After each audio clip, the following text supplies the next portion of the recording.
physicienne spécialisée dans les nanostructures des semi-conducteurs. Elle est née près de Barcelone il y a 50 ans. Elle a développé ses talents de chercheuse en Espagne, en France, en Californie et en Allemagne avant de déposer ses valises en Suisse il y a 17 ans où elle a repris la présidence de l'EPFL en début d'année. Merci d'accueillir Ana Fontcuberta y Moral.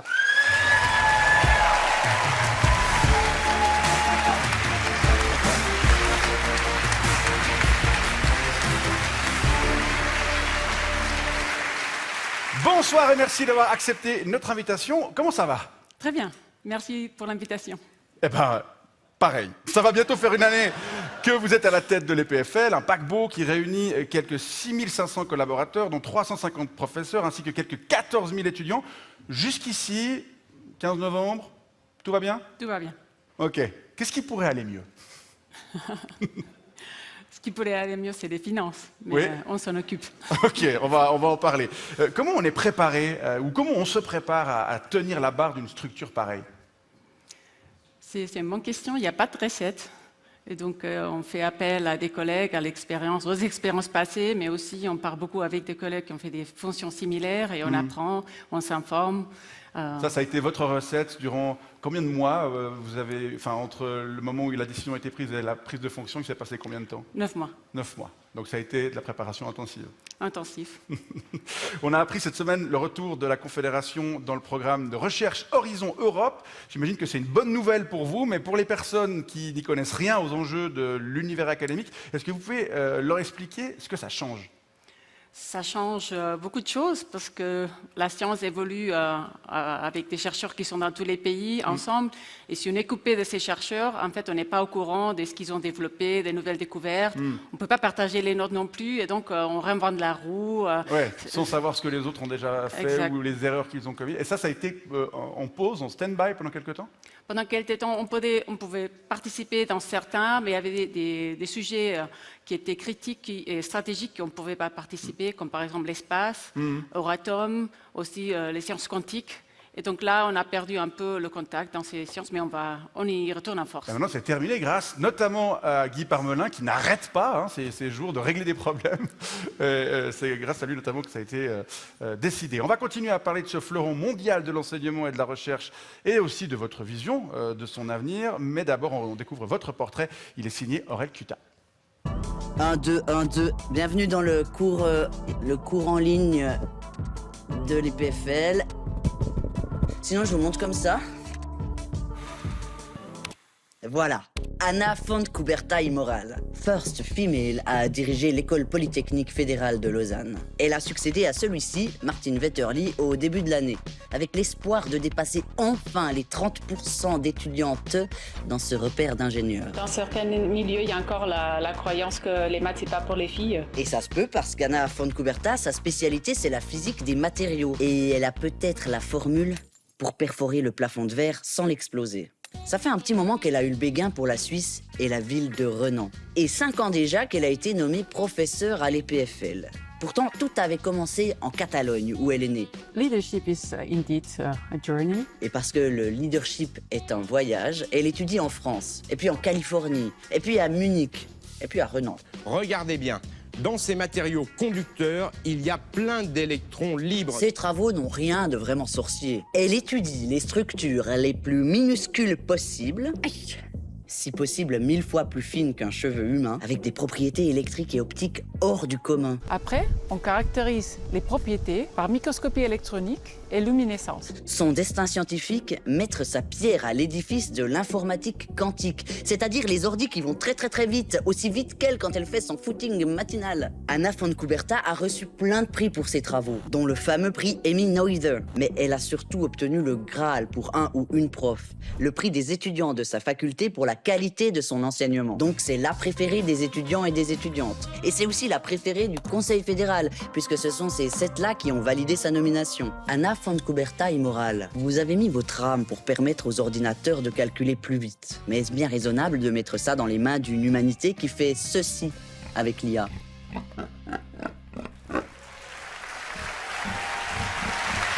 Ana Coubertin Immoral. Je vous présente Edmond Villeneguer, Bonsoir.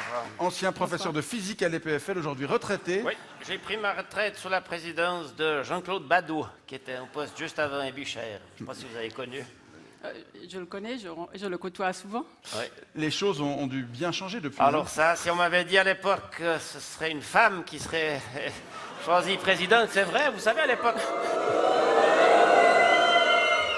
Je ne juge pas, je vous dis juste qu'à l'époque, dans mes auditoires, il y avait 1 ou 2 étudiantes maximum. Ouais, et encore, il fallait regarder pour voir que c'était des filles. Les choses ont un peu évolué, mais pourquoi est-ce que les études d'ingénierie attirent toujours aussi peu de femmes? Il n'y a que 31% d'étudiantes et que 26% de professeurs. C'est une bonne question. Si on connaissait la cause exacte, on aurait déjà agi. Non, mais j'imagine que c'est des questions que vous vous posez et Oui, je pose la pour lesquelles vous question. cherchez des solutions. On fait tout ce qu'on peut pour que les filles, si c'est ça ce qu'elles veulent faire, elles choisissent. Donc, on va dans les écoles, dans les gymnases, et on essaie de les inspirer pour voir si ça fait tic. Et si ça fait tic, elles viennent. Vous pensez que le fait que vous ayez été nommé présidente, ça pourrait susciter des vocations? Vous endossez cette force de représentativité Je pense que le fait qu'on a maintenant beaucoup de femmes professeurs qui, elles, vont dans la société et montrent que c'est possible, ça donne des rôles modèles. Et peut-être la présidente aussi. En tout cas, toutes les femmes professeurs, c'est des rôles modèles, pas seulement moi. Il n'y a pas des mesures concrètes que vous pourriez mettre en œuvre au sein de l'école pour un petit peu... Oui. À part faire de attirer. la représentation, comme vous le disiez. On a plein de mesures dans les écoles, aussi dans les gymnases. Faites de la pub, quoi. Aussi, en 2006, les femmes professeurs, qui étaient très peu, ont créé une fondation pour soutenir les femmes étudiantes, pour les faire voler, pour leur donner des ailes. Cette fondation existe encore, elle a encore des raisons d'être, et il y a plein d'activités que cette fondation fait pour les femmes de l'EPFL, pour que lorsqu'elles sont là, on les garde et elles réussissent leur vie après. Mais ça prend du temps, hein, mais parfois, en 25 ans, maintenant, il y a une femme qui est présidente. C'est ça, Peut-être que dans 25 ans, il y aura plus de filles que de garçons. Qui sait? J'espère bien. Qui sait? Parce qu'on y gagnerait au niveau de la qualité des cerveaux qui sortent. Tout à fait. Une autre chose qui a changé Ouais. par rapport à mon époque, c'est le contexte Ouais, budgétaire. vous l'évoquiez tout à l'heure. Ouais. De mon temps, on pouvait claquer le pognon comme ça, ça tombait tout seul. Ouais, et aujourd'hui, vous devez vous serrer la ceinture, puisque la Confédération va réduire sa contribution au domaine des EPF. Comment on peut faire pour faire toujours mieux avec moins? Oui.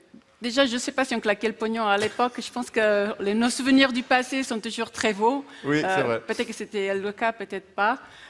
Aujourd'hui, donc, on doit faire très attention à comment on dépense. Et donc, on regarde qu'est-ce qui est absolument nécessaire pour nos missions. Et ce que l'est pas, on ferme. Et ça fait mal, mais c'est ce qu'on doit faire. Vous Quand on fait un fermez budget. des...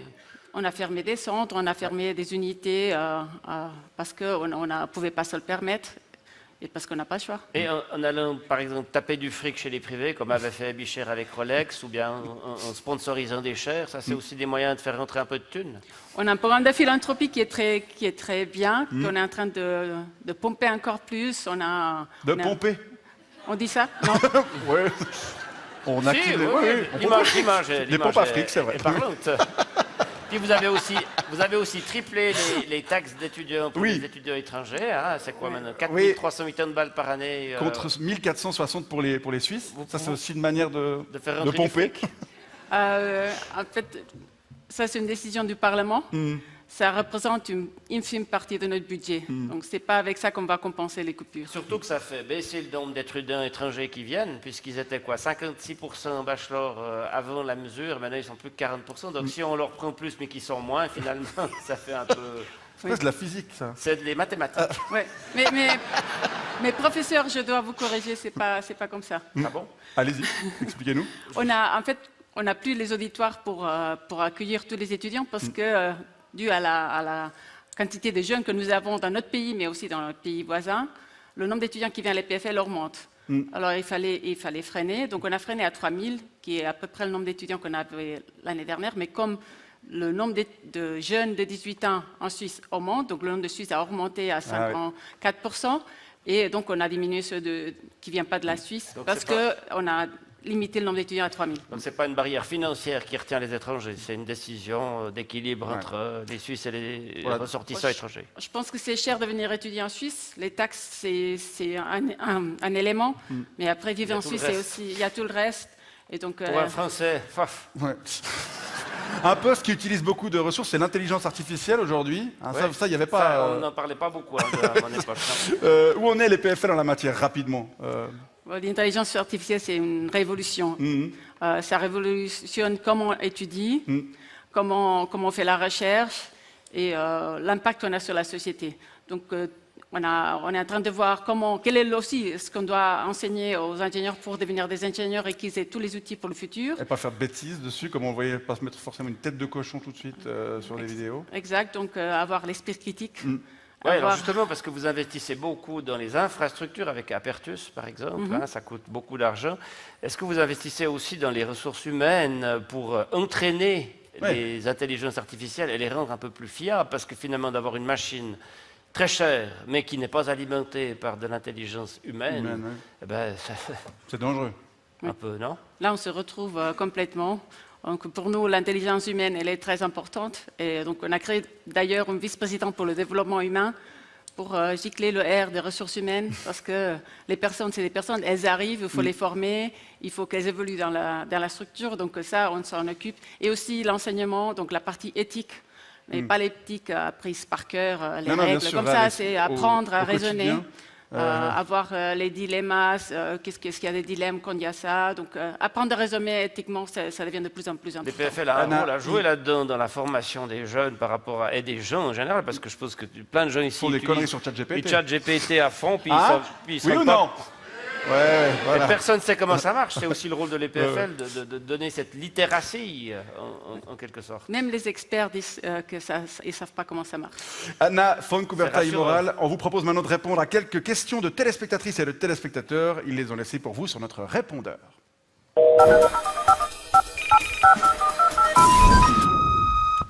Oui, bonsoir, Chalère à Fribourg. Madame von Kuberta-Moral, j'ai vu que vous aviez participé à l'inauguration de ce nouveau bâtiment dispendieux de la RTS sur le campus de l'EPFL cette semaine. Alors, je voulais vous demander si vous saviez déjà ce que vous allez en faire quand la rédaction de la RTS devra déménager à Zurich après l'acceptation bienvenue de l'initiative des 200 francs le 8 mars prochain. Bonne soirée. Oui, on a été à la pendaison des travailleurs de la RTS. C'est très, très joyeux comme célébration. Je pense que j'ai envie d'être optimiste et je regarde le futur toujours avec optimisme. Donc j'ai espoir que la RTS va rester un bon moment chez nous. Vous allez participer à la campagne. Je ne participe pas dans des campagnes politiques. Deuxième message. Oui, bonsoir madame. Je vous téléphone parce que j'ai vu que votre domaine d'étude, c'était la physique des nanostructures des semi-conducteurs et plus particulièrement des nanophiles. Et alors je voulais savoir si vous pouviez expliquer à quelqu'un qui est un peu con comme moi, c'est quoi un nanophile? J'imagine que c'est un tout petit fil, mais ça sert à quoi? Bonsoir. En une phrase. En une phrase, donc si vous prenez les cheveux, donc vos cheveux dans la tête, vous imaginez ça 1000 fois plus petit. Donc c'est ça ce qu'on fait sur une galette de silicium, comme une galette de silicium qu'on a dans les ordinateurs. Et pourquoi? Parce que ça a des nouvelles propriétés optiques, électriques, et ça donne des nouvelles applications ou ça améliore les applications, par exemple les cellules solaires. Quelque chose à ajouter? Non, ça veut dire c'est le son solaire, ouais.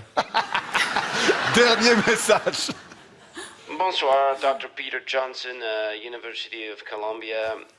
Madame la Présidente, on vient de me couper tous les financements pour mes recherches en physique quantique à cause de l'autre taré. Et je voulais savoir si c'était facile de venir les poursuivre à l'EPFL et s'il y avait aussi beaucoup de mes confrères américains qui avaient déjà fait cette démarche. Parce que je dois trouver un nouvel endroit, moi. See you. Il y a beaucoup de chercheurs américains qui vous contactent.